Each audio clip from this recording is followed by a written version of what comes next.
Many of you never fail in the examination, either academic exam or competitive exam. Whenever you appear, you cleared the examination. But there are so many people who are not failing just in tough examination. They are also failing in simple examination. कुछ ऐसे candidate आप just सोचो कि बहुत सारे ऐसे candidate तो होते हैं ना जो 250 में से 10 ला रहे हैं, 20 मार्क्स भी ला रहे हैं, 5 मार्क्स भी ला रहे हैं। कुछ ऐसे होंगे जो हो सकता है माइनस निगेटिव भी मार्किंग लाए वो। लेकिन उसमें हमें आश्चर्य नहीं होता है कि यस, ठीक है, किसी स्टूडेंट ने नहीं पढ़ा तो यूपीएससी में आप निगेटिव मार्किंग भी ला सकते हो, 5 मार्क्स भी, 10 मार्क्स भी, 20 मार्क्स भी ला सकते हो। लेकिन जो कैंडिडेट वेल प्रिपेयर्ड है वो क्यों फेल होते हैं, ये आपके लिए एक इंपॉर्टेंट इशू होता है। अब बहुत सारे अच्छे स्टूडेंट हैं। इन नॉर्मल मैं बोलता हूं किसी भी एग्जाम में, जो भी आप एग्जाम दोगे, कंपटीशन 20% स्टूडेंट्स में ही होता है। 20% कैंडिडेट्स अच्छे होते हैं हर एग्जाम में। आप चाहे कैट लो, आईआईटी जेई लो, नीट लो, या फिर आप सिविल सर्विसेज लो, असिस्टेंट कमांडेंट लो, कोई भी एग्जाम लो, 20% कैंडिडेट अच्छे होते हैं। कुछ वो एग्जाम होते हैं ना जिसमें मोर देन 20% अच्छे होते हैं, जैसे पीजी नीट जो एग्जाम होता है, पीजी का एमबीबीएस के बाद जो आप पीजी में एडमिशन लेते हैं, तो उसका हर कैंडिडेट जो है वो आपका एमबीबीएस है। तो वहां देखा जाए तो लिटरली हर कैंडिडेट बहुत अच्छा है। हर कैंडिडेट जो है उसमें से एक्सेलेंट है एक तरह से अपने आप में, क्योंकि एमबीबीएस में एडमिशन लेना ही चैलेंज है। लेकिन उसके बाद पीजी कर रहा है तो उसमें भी तो ये एक्सेप्शन कुछ होते हैं, ओके। या फिर फॉर एग्जांपल कुछ स्टूडेंट हैं ऑलरेडी आईआईटी से बीटेक किए हुए हैं, ऑलरेडी आईआईटी से एमटेक किए हुए हैं, और उन्हें किसी आईआईटी में पीएचडी में एडमिशन लेना है, तो वहाँ सारे कैंडिडेट अच्छे हैं। कुछ स्टूडेंट हैं एमबीए ऑलरेडी किए हुए हैं एबीसी से, यानी I am Ahmedabad, I am Bombay, I am sorry, I am Ahmedabad, I am Bangalore, I am Calcutta. अब सारे के सारे अच्छे हैं, लेकिन उसके बाद भी तो there are few exceptions. But मैं एंट्री लेवल की बात कर रहा हूं कि कुछ एग्जाम में 100% स्टूडेंट करीब करीब अच्छे हैं, कंपटीशन सब में है। लेकिन ये जो नॉर्मली एग्जाम होता है जहां फर्स्ट टाइम आप एडमिशन लेते हो, फर्स्ट टाइम आप जॉब ज्वाइन करते हो, ये सारे चीजों में 20% में कंपटीशन होता है।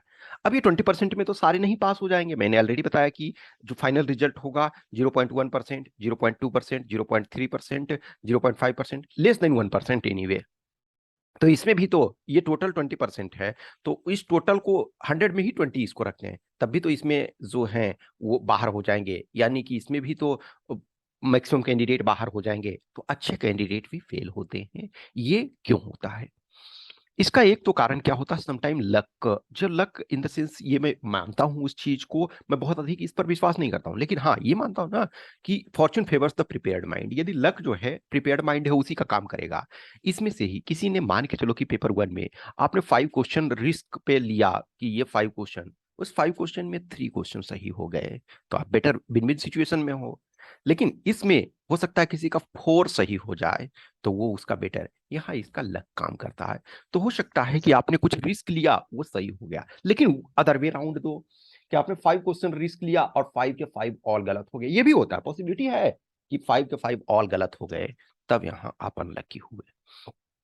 कुछ टॉपिक को शायद आपने कुछ और समझा, आप प्रिपेयर्ड थे, लेकिन उसके बावजूद भी थोड़े से प्रॉब्लम हो गए, तो उसमें से प्रॉब्लम होता है। इंटरव्यू में आप गए, इंटरव्यू में कुछ ऐसे अच्छे कैंडिडेट का इस बार का जो सेलेक्ट हुए या जो नॉन सेलेक्ट हुए, जिसमें से अच्छे कैंडिडेट थे, किसी को 85 मिल गया, किसी को 80 मिल गया, किसी को 82 मिल गया, और कुछ ऐसे भी कैंडिडेट थे जिन्हें मुझे लगता था कि इसकी परफॉर्मेंस खराब होगी, उसके 90 प्लस में, 95 प्लस में आए। तो ये हर बार सिचुएशन होता है। तो जो वेल प्रिपेयर्ड कैंडिडेट भी होते हैं फेल होते हैं। एक रीजन और है कि यूपीएससी का नेचर, यदि आप क्वेश्चन पेपर देखोगे तो कोई भी क्वेश्चन पेपर जो होता है उसमें कुछ क्वेश्चंस होते हैं वो काफी ट्रिकी होते हैं। बहुत ऐसे कैंडिडेट होते हैं प्रिपरेशन उसका अच्छा था, वो टेस्ट वगैरह दे रहे थे, अच्छा परफॉर्म कर रहे थे, चीजें अच्छी तरीके से वर्क कर रहे थे, लेकिन बहुत बार क्वेश्चन को देखे और धाराशायी हो गए। तो आपको धाराशायी नहीं होना है, आपको जैसे ही क्वेश्चन देखते हो तो आप लगो हाँ ये मैं कर सकता हूँ, ये हमारे बस की बात है, ये बहुत डिफिकल्ट नहीं है, ये बहुत चैलेंजिंग नहीं है, ये बहुत चुनौतीपूर्ण नहीं है, हम इसको कर सकते हैं। तो ये एक पॉजिटिव एटीट्यूड रखना, जो फाइटिंग स्पिरिट है, वो फाइटिंग स्पिरिट की उनमें कमी हो जाती है कि क्वेश्चन पेपर देखे, अब 2 आवर्स सबके पास है, 2 आवर्स में 125 क्वेश्चन है, कोई अच्छा प्रिपेयर है, लेकिन वो थोड़ा सा क्वेश्चन देखा, पहले ही पेज में देखा 5 क्वेश्चन नहीं आ रहा, दूसरा पेज पलटा फिर 5 क्वेश्चन नहीं आ रहा, ऑलमोस्ट उसमें कोई धाराशायी हो गया, कुछ है कि ठीक है कोई दिक्कत नहीं, जो पार्ट हमको आसान लगता है उसमें देखते हैं। अब कुछ पेज ऐसा है 5 का 5 बन गया, नेक्स्ट पेज 5 खुला 5 बन गया, तो ऐसे भी होते हैं। तो कुछ लोग होते हैं कि देखते के साथ धाराशायी, आपको यूपीएससी एग्जाम में धाराशायी नहीं होना है। मेरे खुद के एक्सपीरियंस में सक्सेसफुल और फेलियर जो भी स्टूडेंट्स हैं सबके जब देखता हूँ, तो बहुत सारे स्टूडेंट हैं, जब आप सक्सेस स्टोरी सुनते हो तो प्री में कुछ ऐसे सोचो, कुछ टॉपर हैं, फॉर एग्जांपल आईएएस में फर्स्ट रैंकर आए हैं, लेकिन एक्चुअल में वो प्री में उनकी स्थिति बहुत बुरी हो गई, लेकिन फिर भी उन्होंने ये किया। तो आपको जैसे ही क्वेश्चन पेपर देखते हो, कितना भी टफ हो, तो टफ है तो सबके लिए है, इजी है तो सबके लिए है, टफ है तो कट ऑफ कम जाएगा, इजी है कट ऑफ ज्यादा जाएगा।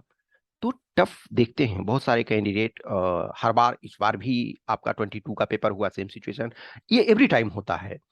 आप देखो सिविल सर्विसेज में भी cut off every year down होता जा रहा है, क्यों? क्योंकि क्वेश्चन वो टफर सेट कर रहे हैं। अब उसमें से कुछ कैंडिडेट का बैक टू बैक हो रहा है, क्यों? क्योंकि उन्होंने पैटर्न को समझ लिया, उन्होंने ये जानते हैं कि हाँ ठीक है, जितना हमको आता है उतना करना है, धाराशायी नहीं होना है। तो आपको धाराशायी नहीं होना है, आपको जितना हो सकता है वो चीज को करते रहना है, उस पर प्रॉपर तरीका से आप वर्क करते रहो। ओके, तो ये जो फर्स्ट है स्टेज, कि टू मच एनालिसिस अननेसेसरी नहीं करना है, क्या होगा नहीं होगा, पास नहीं होंगे, ये एक जो टू मच आप रिजल्ट पे कंसंट्रेट हो जाते हो, ये एक कारण है। फिर क्वेश्चन को देखते ही आप जो धाराशायी हो जाते हैं बहुत सारे, वो आपको नहीं होना है। ये फाइटिंग स्पिरिट है। All steps matter. कुछ कैंडिडेट हैं 2 नंबर कम आया लेकिन फिजिकली अच्छा किए, कुछ है बहुत अच्छा कर गए फिजिकल में ये नहीं, कुछ फिजिकल में भी देखो गड़बड़ हो जाते हैं, कुछ मेडिकल में, कुछ इंटरव्यू में, सब जगह कुछ ना कुछ स्टूडेंट, अच्छे स्टूडेंट्स ये होते हैं। तो समटाइम आपको अपना टेम्परामेंट रखना है। आप डायरेक्टली गैजेटेड ऑफिसर बनना चाहते हो तो आपको उस लेवल का प्रेशर भी झेलना है। अब एक कांस्टेबल का पेपर होगा और कांस्टेबल के पेपर में सिंपल क्वेश्चन पूछे जाते हैं, और आपको जब असिस्टेंट कमांडेंट का या आईएएस का पेपर देते हो तो उसमें डिफरेंट क्वेश्चन पूछे जाते हैं, क्योंकि हर एग्जाम का रिक्वायरमेंट अलग है। तो अच्छे स्टूडेंट फेल होने का कारण है कि वो शायद थोड़े से समय के साथ अपने को वो टफनेस लेवल में नहीं ला पाते हैं, वो कॉन्फिडेंस लेवल नहीं ले पाते हैं। तो कॉन्फिडेंस अपना डेवलप करो, चाहे जैसा भी क्वेश्चन आए, चाहे जैसा भी सिचुएशन दिया जाए, चाहे वो इंटरव्यू पार्ट हो, रिटन पार्ट हो, फिजिकल पार्ट हो, ऐसा चीज दिया जाता है। अब जस्ट सोचो, कोई 150 ला रहा है, इसका मतलब है कि वो 150 लाने लायक पेपर है। हमें 150 नहीं आएगा, हमें 130 तो आएगा। पेपर 2 में 120 कोई स्टूडेंट ला रहा है, इसका मतलब है 120 लाने लायक है, तो हम 100 तो लाएंगे, हम 90 तो लाएंगे। ये आपको स्पिरिट होना चाहिए।